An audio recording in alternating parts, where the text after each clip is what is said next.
बिस्मिल्लाहिर्रहमानिर्रहीम अस्सलाम वालेकुम। आज हम बनाएंगे बहुत ही ज़बरदस्त मज़ेदार सी लेयर वाली कीमा कचौरी की रेसिपी, जिसको कि आप रमज़ान में इफ्तार के लिए ट्राई ज़रूर करिएगा। बहुत ही ज़्यादा ज़बरदस्त मज़ेदार क्रिस्पी और करारी सी ये कचौरी बनकर तैयार होती है। तो फिर चलिए रेसिपी को स्टार्ट करते हैं। तो सबसे पहले यहाँ पर मैंने 2.5 कप की जितना मैदा लिया है। मैदे को अच्छी तरह से छान कर लीजिएगा। इसमें हम 1 टीस्पून या फिर टेस्ट के अकॉर्डिंग नमक ऐड करेंगे और इसी के साथ 2 टेबलस्पून भरकर डालेंगे इसमें घी। घी की बजाय आप ऑयल का इस्तेमाल भी कर सकते हो। और घी को हम पहले मैदे में अच्छी तरह से मिलाएंगे, मिक्स करेंगे। अच्छी तरह से रब करते हुए इसको मिक्स कीजिएगा ताकि मैदे के हर एक दाने में घी जो है वो अच्छी तरह से मिल जाए। और यहाँ पर देखिए मैदे में मैंने घी को अच्छी तरह से रब करते हुए मिक्स कर लिया है और इसका टेक्सचर भी चेंज हो गया है। और जब हम इस तरह से इसकी मुट्ठी बांध रहे हैं तो ये आराम से बन रही है। तो अब हम इसमें पानी ऐड करेंगे। तो थोड़ा थोड़ा करके इसमें पानी ऐड कीजिए और इसका एक मीडियम सॉफ्ट सा डो गूंद कर तैयार कर लीजिए। इसका डो जो है वो हमें ना तो बहुत सख्त गूंदना है, ना ही बहुत ज़्यादा नरम और मुलायम गूंदना है। मीडियम साइज़ का डो गूंद कर तैयार कर लीजिए। देखिए अब ये डो अच्छी तरह से मैंने गूंद लिया है। तो इसके ऊपर हम थोड़ा सा घी या फिर ऑयल लगाएंगे और इसके बाद हम इसको आधे घंटे के लिए रखेंगे रेस्ट के लिए, जिससे कि डो जो है वो अच्छी तरह से सॉफ्ट हो जाएगा। और जब तक डो हमारा सेट हो रहा है तो यहाँ पर हम कीमा बनाकर तैयार कर लेते हैं। तो एक पैन में डालेंगे 2 से 3 टेबलस्पून की जितना ऑयल। ऑयल को गर्म करने के बाद 1 टेबलस्पून भरकर इसमें अदरक लहसुन का पेस्ट ऐड कर लीजिए। अच्छी तरह से मिला करके लो टू मीडियम फ्लेम पर इसको भून लीजिए 1.5 से 2 मिनट के लिए, जब तक कि इसमें जो कच्चा फ्लेवर होता है वो ख़त्म नहीं हो जाता।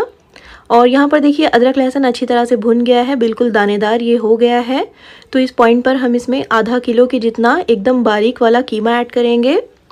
तो बारीक वाला कीमा लीजिएगा जिससे कि ये जल्दी गल जाएगा और अच्छी तरह से पकेगा। और कीमे को हम मीडियम टू हाई फ्लेम पर अदरक लहसुन के साथ मिलाते हुए भूनेंगे 7 से 8 मिनट के लिए।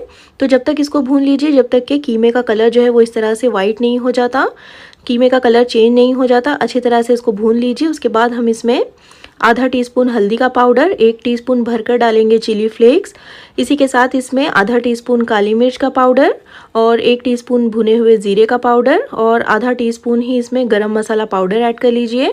2 टीस्पून मैं इसमें कुटा हुआ साबुत धनिया ऐड कर रही हूँ। 1 टीस्पून या फिर टेस्ट के अकॉर्डिंग नमक डाल करके इन मसालों को भी हम कीमे के साथ अच्छी तरह से मिलाते हुए पकाएंगे। तो गैस की फ्लेम को लो कर लीजिए और 1 से 1.5 मिनट के लिए पका लीजिए इन मसालों को कीमे के साथ। और जब मसाले अच्छी तरह से कीमे में मिक्स हो जाए, अच्छे से पक जाए, तो हम इसमें 3 से 4 हरी मिर्चों को इस तरह से मोटा मोटा पीस कर ऐड करेंगे। तो मिर्ची और नमक जो है वो आप अपने टेस्ट के हिसाब से कम या ज़्यादा भी कर सकते हो। अच्छी तरह से इसको भी मिला देंगे। और अब हम इसमें आधा कप की जितना पानी ऐड करेंगे क्योंकि हमने कीमे को गलाना है। तो अच्छी तरह से मिला करके इसको कवर करके पकाएंगे तकरीबन 8 से 10 मिनट के लिए, जब तक ये कीमा जो है वो अच्छी तरह से गल नहीं जाता। अब यहाँ पर देखिए तकरीबन 8 से 9 मिनट हो गए हैं और कीमा भी यहाँ पर अच्छी तरह से गल गया है, सॉफ्ट हो गया है। तो इस पॉइंट पर हम इसमें 3 मीडियम साइज़ के प्याज ऐड करेंगे एकदम बारीक बारीक कट करके। और प्याज को भी हम कीमे के साथ मिलाते हुए पकाएंगे। तो मीडियम टू हाई फ्लेम पर अच्छी तरह से पहले प्याज को कीमे के साथ मिक्स कर लीजिए। उसके बाद हम इसको कवर करके तकरीबन 2 से 3 मिनट के लिए पकाएंगे लो फ्लेम पर, जब तक कि प्याज भी अच्छी तरह से सॉफ्ट हो जाएगी। तो इसको कवर कर दीजिए। और यहाँ पर देखिए तकरीबन 3 मिनट हो गए हैं और यहाँ पर प्याज भी आप देख सकते हो ट्रांसलूसेंट हो गई है।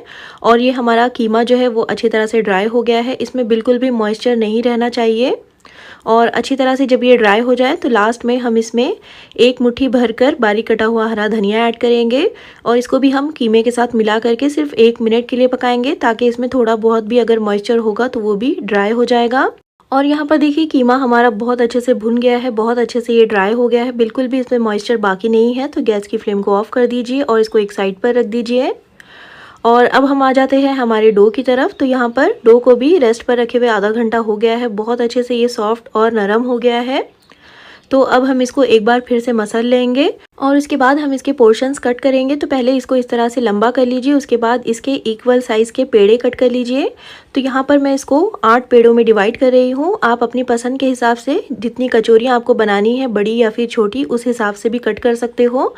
8 पेड़े बनाने से कचौरियाँ जो है वो मीडियम साइज़ की बनेगी। अब सारे पेड़ों को हम इस तरह से पहले स्मूथ राउंड बॉल की शक्ल दे देंगे, क्योंकि ये मैदा है तो मैदे को थोड़ा सा भी हाथ लगाने पर ये फिर ग्लूटन जो है एक्टिवेट हो जाता है और ये टाइट होने लगता है। तो पहले इस तरह से सारे पेड़ों को हम बना करके रख लेंगे। तो इसको कवर करके रखिएगा वरना फिर ये ड्राई हो सकता है। और एक पेड़ा निकाल करके हम इसको बेलेंगे और बाकी के पेड़ों को हम इसी तरह से कवर करके रख देंगे। और अब इस पेड़े को हम बेलेंगे तो पहले थोड़ा सा सूखा मैदा लगा लीजिए और इसको बेल लीजिए। तो जितना पतला आप इसको बेल सकते हो उतना पतला बेल लीजिए। इसकी शेप की फ़िक्र करने की कोई ज़रूरत नहीं है, बस इसको जितना पतला हो सकता है उतना पतला बेल लेंगे। देखिए इस तरह से। और उसके बाद हम इसके ऊपर मेल्टेड घी लगाएंगे। आप इसकी बजाय ऑयल भी लगा सकते हो। घी से टेस्ट जो है वो काफ़ी अच्छा आएगा। तो थोड़ा थोड़ा सा घी इसके हर तरफ इस तरह से फैलाते हुए लगाएंगे। उसके बाद हम इसके ऊपर थोड़ा सा सूखा मैदा डस्ट करेंगे। तो हर तरफ अच्छी तरह से फैलाते हुए डस्ट करिएगा। इसके बाद हम इसको इस तरह से फोल्ड करेंगे और फोल्ड करने के बाद फिर से इसके ऊपर हम थोड़ा सा घी लगाएंगे हर तरफ अच्छी तरह से फैलाते हुए, और फिर से थोड़ा सा मैदा हम इसके ऊपर डस्ट करेंगे। फिर से इसको इस तरह से ओवरलैप करते हुए फोल्ड करेंगे।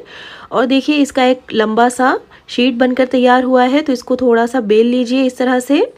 इसके ऊपर फिर से थोड़ा सा घी या फिर ऑयल लगा दीजिए। तो थोड़ा थोड़ा सा ही लगाइएगा, थोड़ा सा इसके ऊपर सूखा मैदा डस्ट करके अब हम इसको इस तरह से एक साइड से पकड़ते हुए रोल करेंगे। तो इसको थोड़ा सा टाइटली रोल करिएगा और इस तरह से रोल करने के बाद देखिए ये इस तरह से बनकर तैयार हुआ है।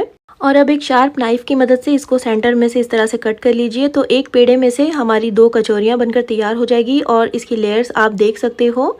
और इसी तरह से सारे ही पेड़े हम बनाकर तैयार कर लेंगे और इसको कवर करके रखिएगा वरना फिर ये ड्राई हो सकते हैं।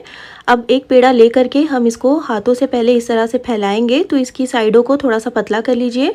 उसके बाद हम इसको रोल करेंगे और जो पेड़े को हमने सेंटर में से कट किया था, जो लेयर्स वाली इसकी साइड थी वो नीचे के साइड ही रहेगी। देखिए इस तरह से।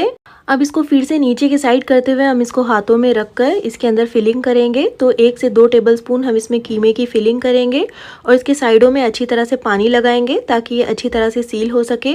और इसके किनारों को इस तरह से पकड़ते हुए पिंच करते हुए हम इसको सील कर देंगे। तो अच्छी तरह से इसको दबाते हुए सील करिएगा वरना फिर ये फ्राई होते वक्त खुल सकता है, फट सकता है। और इस तरह से देखिए हमारी बहुत ही ज़बरदस्त सी और लेयर वाली एक कचौरी बनकर तैयार हो गई है। तो इस तरह से हम सारी ही बनाकर पहले तैयार कर लेंगे और इसके बाद हम इसको फिर से कवर करके रखेंगे। उसके बाद हम चलते हैं इसको फ्राई करने की तरफ। तो यहाँ पर कढ़ाई में मैंने ऑयल को अच्छी तरह से गर्म कर लिया है। ऑयल जो है वो बहुत ज़्यादा गर्म नहीं होना चाहिए और बहुत ज़्यादा ये ठंडा भी नहीं होना चाहिए। देखिए मैं कचौरी इसमें डाल रही हूँ तो बबल्स आ रहे हैं। तो मीडियम गर्म ऑयल में एक एक करके जितनी कचौरियाँ आ रही है उतनी डाल दीजिए और गैस की फ्लेम को लो टू मीडियम के दरमियान ही रखिएगा और कुछ देर तक इनको इसी तरह से फ्राई होने दीजिए। और 1 से 2 मिनट में ही देखिए ये फ्राई होकर ऑयल में फ्लोट करने लगी है। तो इनकी साइड्स को चेंज कर लीजिए और लो टू मीडियम फ्लेम पर ही इनको इसी तरह से अलटते पलटते हुए फ्राई कर लीजिए जब तक इन पर अच्छा सा गोल्डन सा कलर नहीं आ जाता। तो हमें इनको बहुत ज़्यादा डार्क नहीं करना है, बस हल्का सा गोल्डन कलर इनमें आ जाए और अच्छी तरह से क्रिस्पी और करारी ये हो जाए। देखिए काफ़ी अच्छे से इनकी लेयर जो है वो खुलने लगी है। तो इसी तरह से इनको लो टू मीडियम फ्लेम पर फ्राई कर लीजिए और इसी तरह से हमारी बहुत ही ज़बरदस्त और मज़ेदार सी कचौरियाँ जो है वो बनकर तैयार हो रही है। जो थोड़ी बहुत मेहनत इसमें लगती है वो इसके पेड़े बनाने में ही लगती है, बाकी बहुत ही ये आसान है। और यहाँ पर ये कचौरियाँ देखिए बहुत अच्छे से फ्राई हो गई है, बहुत अच्छा सा इन पर कलर भी आ गया है, बहुत ही क्रिस्पी और करारी ये हो गई है। तो अब हम इनको ऑयल में से निकाल देंगे और चलिए इनको फटाफट से गर्मा गर्म सर्व कर लेते हैं। तो आप इनको हरे धनिया पुदीने की चटनी या फिर इमली की खट्टी मीठी चटनी के साथ भी सर्व कर सकते हो। रमज़ान में इफ्तार के लिए ट्राई ज़रूर करिएगा, बहुत ही ज़बरदस्त रेसिपी है। और अगर रेसिपी पसंद आई हो तो प्लीज़ इसको लाइक और चैनल को सब्सक्राइब करना बिल्कुल भी मत भूलिएगा। कमेंट करके ज़रूर बताइएगा कि आपको ये रेसिपी कैसी लगी। तो फिर इंशाल्लाह मिलते हैं नेक्स्ट वीडियो में एक और बहुत ही अच्छी सी रेसिपी के साथ। तब तक के लिए अल्लाह हाफिज़।